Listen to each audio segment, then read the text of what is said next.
অগণবীজি আপনি কাফির মুশরিকদেরকে স্পষ্ট রূপে জানাইয়া দেন, আরে কাফির মুশরিকেরা আল্লাহ রব্বুল আলামিন একক, আল্লাহ রব্বুল আলামিন অদ্বিতীয়, আল্লাহ রব্বুল আলামিন অমুখাপেক্ষী, আল্লাহ রব্বুল আলামিন তিনাকে কেউ জন্ম দেয়নি, তিনি কারো কাছ থেকে জন্ম নেয় নাই। মহান আল্লাহ রব্বুল আলামিনের সমকক্ষ এই পৃথিবীর কোনো মানুষ হতে পারে না। মুরব্বি বাবারা, যুবক ভাইয়েরা, আল্লাহ রব্বুল আলামিন সূরাতুল ইখলাসের ভিতরে বান্দা বান্দীকে স্পষ্ট রূপে জানাইয়া দিয়েছেন, বান্দা বান্দীকে ধারণা দিয়েছেন। এই সূরাতুল ইখলাসের তাফসীরের ব্যাখ্যা করতে গিয়ে, এই সূরাতুল ইখলাসের অর্থ বুঝাইতে গিয়ে মুফাসসিরিনে কেরাম তাফসীরের কিতাবের মধ্যে নবীজির দুইটা হাদিস উল্লেখ করেছেন। এই সূরার কি ফজিলত, এই সূরার ফজিলত বুঝাইতে গিয়ে মুফাসসিরিনে কেরাম তাফসীরের কিতাবের মধ্যে নবীজির দুইটা হাদিস স্পষ্টভাবে উল্লেখ করে দিয়েছে। কিতাবুত তাওহীদের মধ্যে হযরত আয়েশা সিদ্দিকা রাদিয়াল্লাহু তাআলা আনহা হইতে হাদিস বর্ণিত, যিনি নবীজির সহধর্মিণী ছিলেন।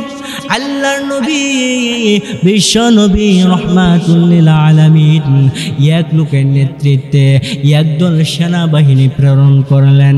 সেনাবাহিনীরা নবীজির দরবারে উপস্থিত হয়েছে।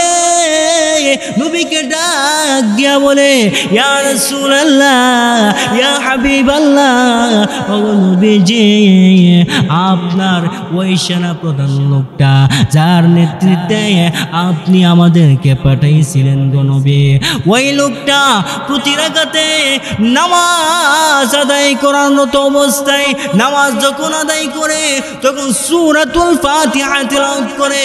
সূরাতুল ফাতিহা তিলাওয়াত করার পরে সঙ্গে সঙ্গে সূরাতুল ইখলাস তিলাওয়াত করতে আরম্ভ করে দেয়।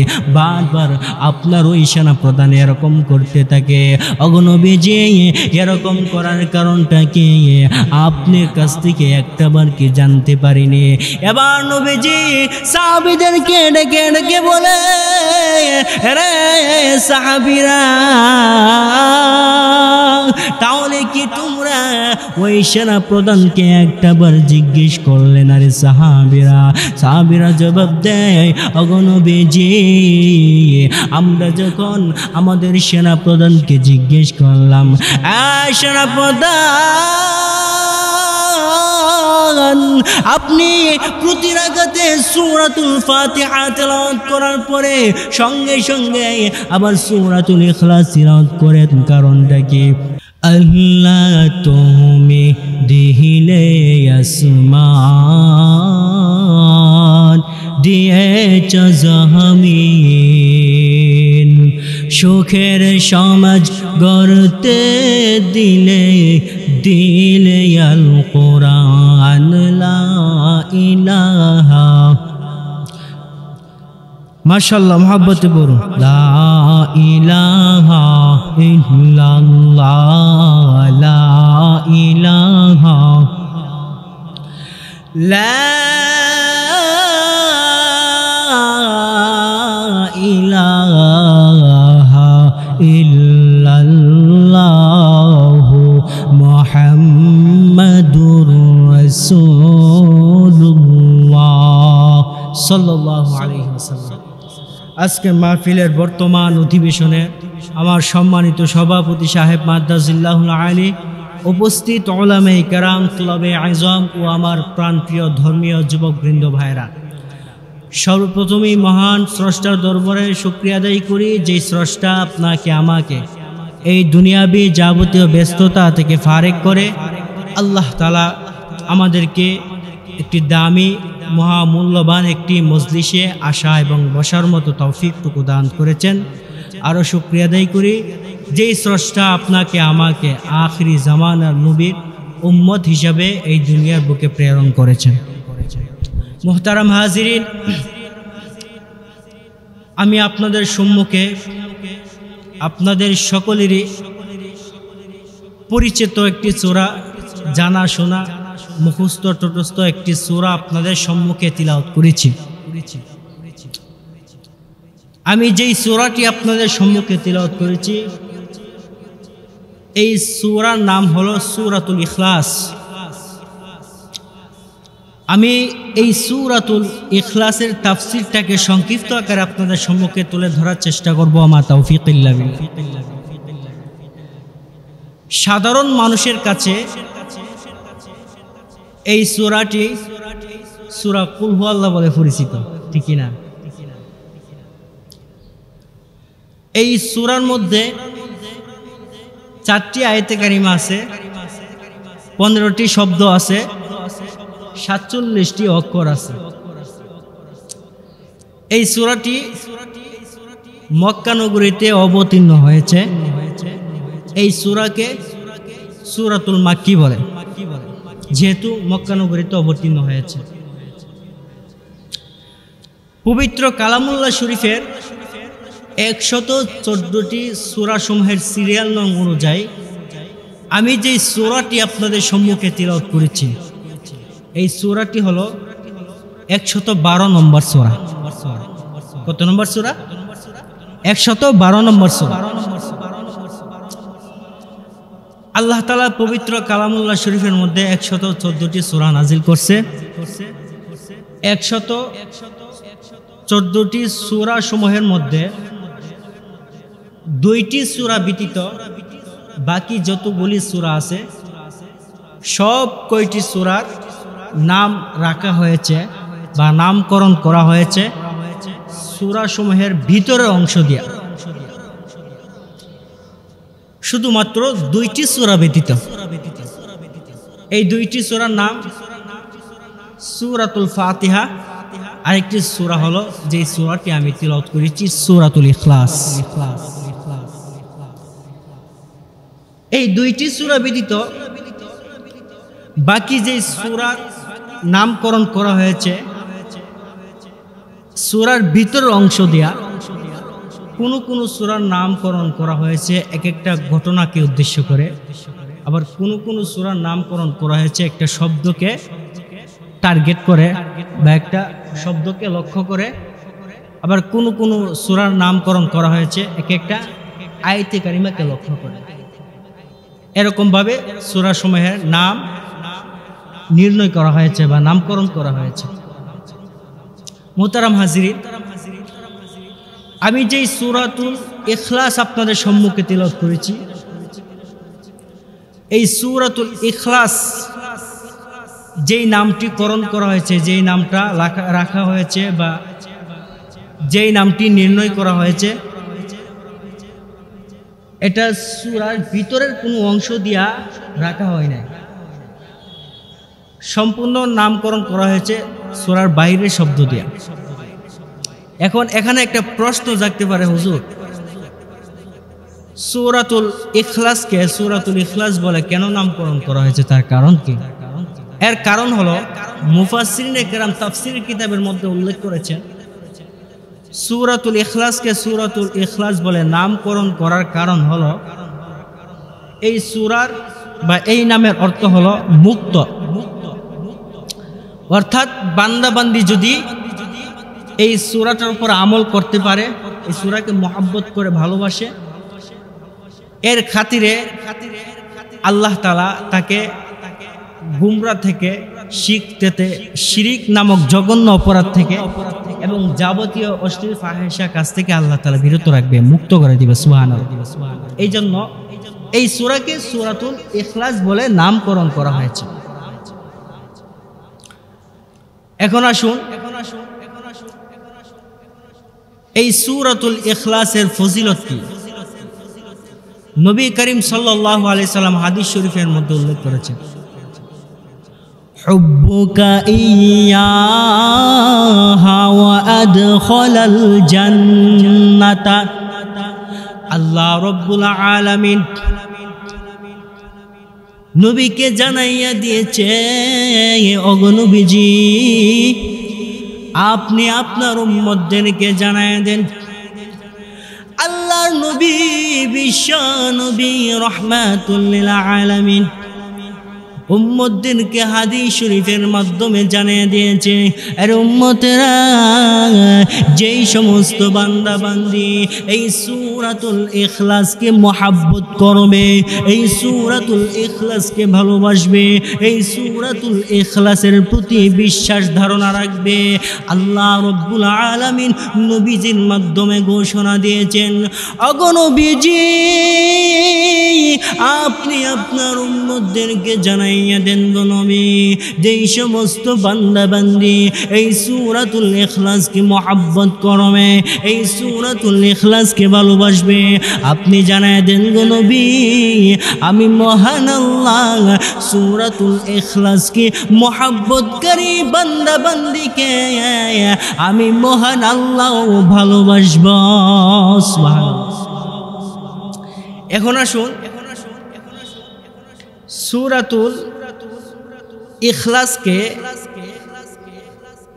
বাইরের শব্দ দ্বারা কেন নামকরণ করা হয়েছে, বা এর কয়েকটি এক্সাম্পল, এর কয়েকটি দৃষ্টান্ত যদি আপনাদের সম্মুখে তুলে ধরা হয় তাহলে আপনারা বুঝতে পারবেন। যেমন প্রথমত আমি সূরার ভিতরের অংশ দিয়ে যে সমস্ত সূরার নামকরণ করা হয়েছে এর কয়েকটি এক্সাম্পল দিই। যেমন আল্লাহ তাআলা পবিত্র কালামুল্লাহ শরীফের মধ্যে বলেন, কুল আউযু বিরাব্বিন নাস, সূরার নাম হলো সূরাতুন নাস। কুল আউযু বিরাব্বিল ফালাক, সূরার নাম হলো সূরাতুল ফালাক। লিইলাফি কুরাইশ, সূরার নাম হলো সূরাতুল কুরাইশ।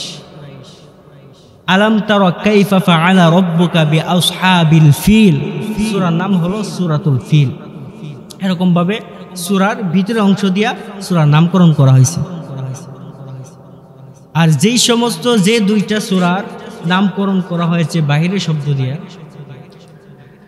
যেমন এক্সাম্পল স্বরূপ বুঝার ক্ষেত্রে আমি আপনাদেরকে বলতেছি, কিছু কিছু দেশের গ্রামের বা এলাকার নাম এমন আছে যে আমতলি, জামতলি, কাঁঠালতলি। আসলে কিন্তু প্রতিটা ঘরে ঘরে কাঁঠাল গাছ কিন্তু নাই, প্রতিটা ঘরে ঘরে কিন্তু জাম গাছ নাই, কিন্তু বিশেষ একটা শব্দকে কেন্দ্র করে পুরাটা গ্রামের নাম রাখা হয়েছে। যেমন আরবিতে একটা বাক্য আছে, একটা শব্দ আছে বা একটা জুমলা আছে, তাসমিয়াতুল কুল বিসমিল জুজ, অর্থাৎ একটা অংশকে কেন্দ্র করে পুরো অংশের নাম রাখা হয়। এইভাবে সূরাতুল ইখলাস, সূরাতুল ফাতিহার নামকরণ করা হয়েছে। এখন আমরা জানব সূরাতুল ইখলাসের শানে নুজুল সম্পর্কে। জীবনে ইমাম সাহেবের পিছনে দাঁড়াইয়া অনেকবার সূরাতুল ইখলাসের তিলাওয়াত শ্রবণ করেছি, অনেকবার এই সূরার তিলাওয়াত আমরা শুনেছি, কিন্তু একটাবার এই সূরার শানে নুজুল কি, ব্যাখ্যার তাফসীর কি বা অর্থ কি আমরা জানার চেষ্টা করি নাই। আজকে শুনে যান এবং এখান থেকে নিয়ত করে যাবেন আমল করার। আল্লাহ রাব্বুল আলামিন নবীকে ডাক দিয়া বলে, ওগো নবীজি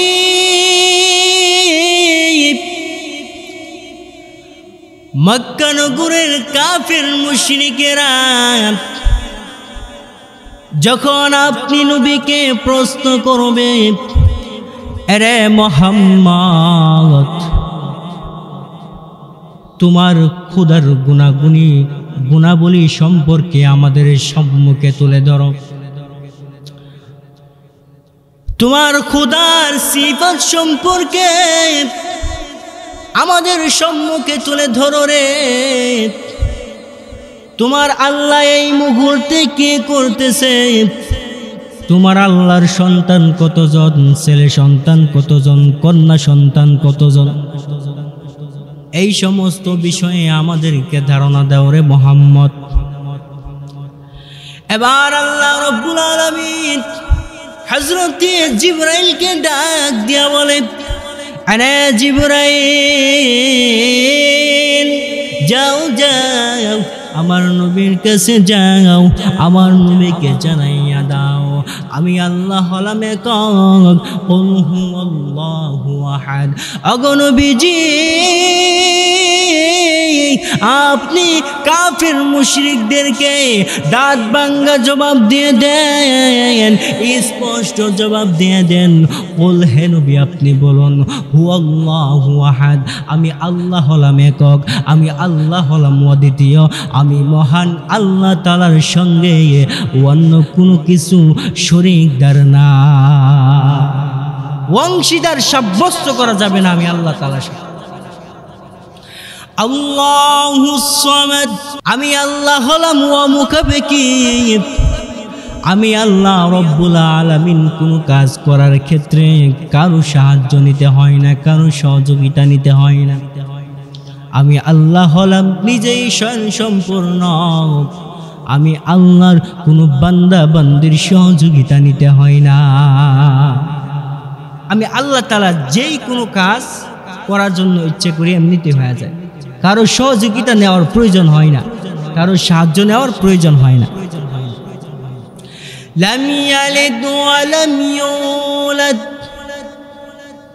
আমি আল্লাহ রব্বুল আলামিনকে কেউ জন্ম দেই নাই, আর আমি আল্লাহ রব্বুল আলামিন কারো কাছ থেকে আমি আল্লাহ জন্ম নেই নাই। নবী গো, এটাও আপনি কাফের মুশরিকদেরকে জানায়া দেন।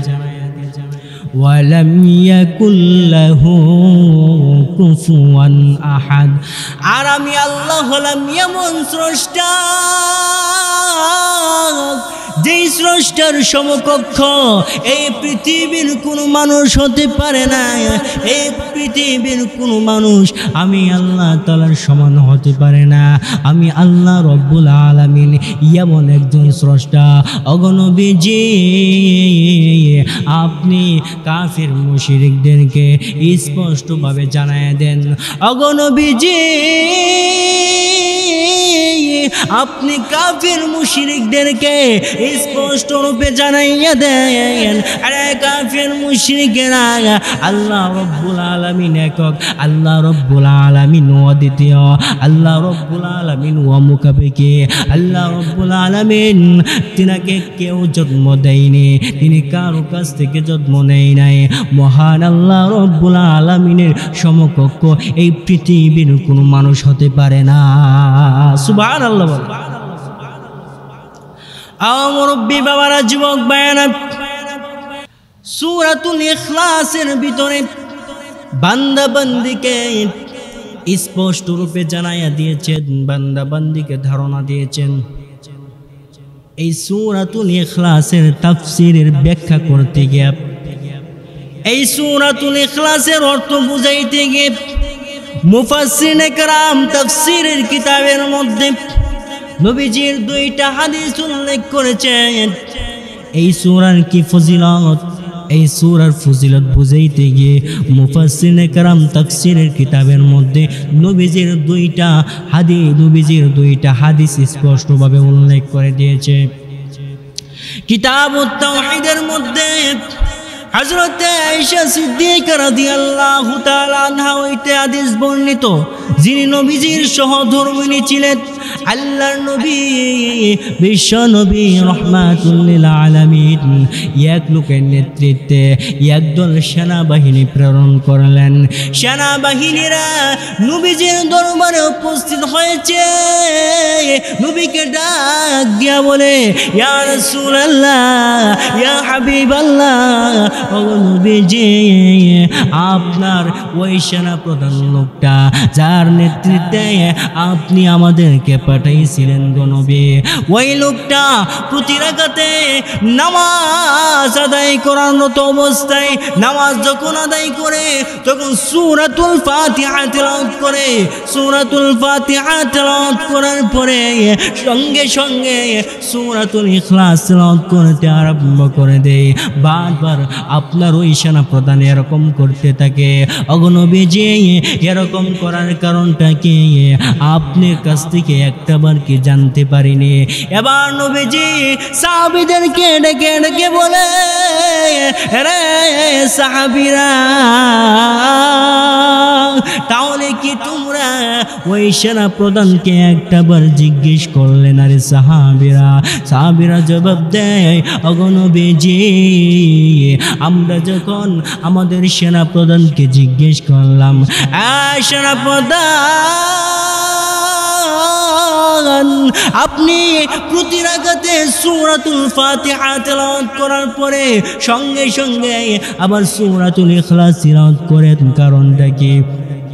এমনি সেনাপ্রধান সেনাবাহিনীর লোকদেরকে ডাক দিয়া বলে, আরে লোকেরা, মহান আল্লাহ এই সূরার মধ্যে তার গুণগুলি সম্পর্কে তুলে ধরেছেন। এই সূরার মধ্যে অনেক ফজিলত আছে, এই সূরাকে আমি অনেক মহাব্বত করি, এই সূরাকে আমি অনেক ভালোবাসি। এবার এই কথা শুনে নবী সাহাবীদেরকে ডাক দিয়া বলে, আরে সাহাবীরা, ওই সেনা প্রধান যেমনি ভাবে সূরাতুল ইখলাসকে মহব্বত করে, সূরাতুল ইখলাসকে ভালোবাসে, ঠিক তেমনি ভাবে ওই সেনা প্রধানকে স্পষ্টভাবে জানাইয়া দাও রে, ওই সেনা প্রধান যেমনি ভাবে সূরাতুল ইখলাসকে মহব্বত করে, তাকে ঘোষণা শুনাইয়া দাও, মহান আল্লাহ ওই সেনা প্রধানকে মহব্বত করে ভালোবাসে। কি ফজিলত আবার চিন্তা করেন সূরাতুল ইখলাসে। এই জন্য সূরাতুল ইখলাস আমাদেরকে বেশি বেশি করে নামাজে তিলাওয়াত করার চেষ্টা করতে হবে এবং এই সূরাতুল ইখলাসের প্রতি একটা মায়া মহাব্বত ভালোবাসা সৃষ্টি করতে হবে, এই সূরার প্রতি আমল করতে হবে। সহিহ বুখারীর কিতাবুস সালাতে হযরত আনাস রাদিয়াল্লাহু তাআলা আনহু তিনি হাদিস নকল করেছেন, নবী করিম সাল্লাল্লাহু আলাইহি ওয়াসাল্লাম মসজিদে কুবার ইমাম সাহেবের প্রতি নোটিশ করে মসজিদে কুবার ইমাম সাহেবকে ডাক দিয়া বলে, আরে ইমাম সাহেব, তুমি কেন প্রতি রাকাতে সূরাতুল ফাতিহা তিলাওয়াত করার পরে সূরাতুল ইখলাস তিলাওয়াত করো, আবার সূরাতুল ইখলাস তিলাওয়াত করার পরে অন্য আরেকটি সূরা কেন তিলাওয়াত করো? তার কারণটা কি জানতে চায়। এবার ওই মসজিদে কুবার ইমাম সাহেব নবীকে ডাক দিয়া বলে, আবার মুক্তাদিদেরকে ডেকে ডেকে বলে, আরে মুক্তাদিরা, আমি যেমন করছি আমি এমনই করব, এবার তোমাদের যদি ইচ্ছা হয় তোমরা আমাকে ইমাম হিসাবে নিযুক্ত করে রাখতে পারো, আর না হয়তো আমাকে ছেড়ে দাও রে, আমি বাড়িতে চলে যাই। এবার মুক্তাদিরা চিন্তা করলো, নবীজির কাছে এই ঘটনাকে যখন ব্যক্ত করা হয়, নবীকে যখন অবগত করা হয়, এবার নবীজি ডাক দিয়া বলে, আরে সাহাবীরা, এই ইমাম সাহেবকে তোমরা কি জিজ্ঞেস করছিলে? কেন, কি কারণে এই ইমাম সাহেব এমন করে নামাজের মধ্যে সূরাতুল ফাতিহা তিলাওয়াত করে, আবার সূরাতুল ফাতিহা তিলাওয়াত করার পরে সূরাতুল ইখলাস তিলাওয়াত করে, আবার এই সূরাতুল ইখলাস তিলাওয়াত করার পরে অন্য আরেকটি সূরা তিলাওয়াত করে, কারণটা কি?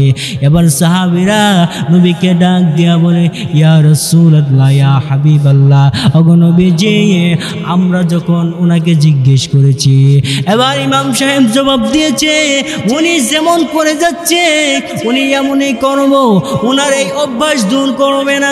এবার নবীজি ডাক দিয়া বলে, আরে সাহাবীরা, স্পষ্টভাবে ওই ইমাম সাহেবকে তোমরা জানাইয়া দাও, ওই ইমাম সাহেব যেমনিভাবে সূরাতুল ইখলাসকে মহব্বত করে, যেইভাবে সূরাতুল ইখলাসকে ভালোবাসে, মহান আল্লাহ এই মুহূর্তে ঘোষণা দিয়েছে, ওই মসজিদে কুবার ইমাম সাহেবকে মহান আল্লাহ ভালোবাসে। সুবহানাল্লাহ। এই সূরাতুল ইখলাসের কি পরিমাণ ফজিলত হাদিসের মধ্যে এসেছে। এই জন্য সূরাতুল ইখলাস আমাদেরকে বেশি বেশি করে তিলাওয়াত করতে হবে। সূরাতুল ইখলাসের অর্থ বেশি বেশি করে পরে বুঝতে হবে আল্লাহ তাআলা সূরাতুল ইখলাসে কি বলেছেন। আমাদেরকে একটা বিষয়ের প্রতি সবসময় খেয়াল করতে হবে। এই বিষয়টি হলো কোনোদিন এই পৃথিবীর বুকে যতদিন বেঁচে থাকবো শিরিক নামক জঘন্য কাজ থেকে যেন আমরা দূরে থাকতে পারি।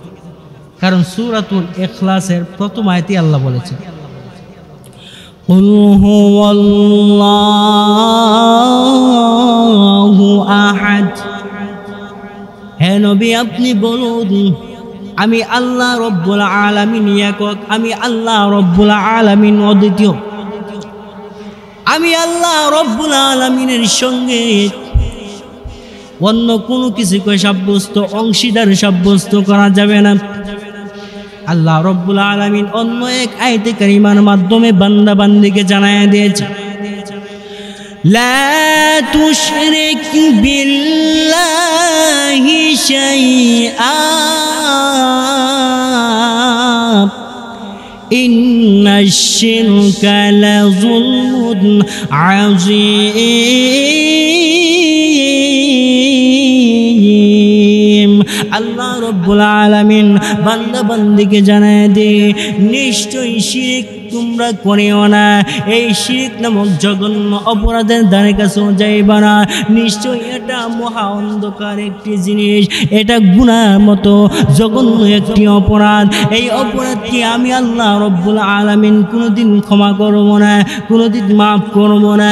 এই শিরক নামক জঘন্য অপরাধের ধারে কাছেও তোমরা যাইবা না।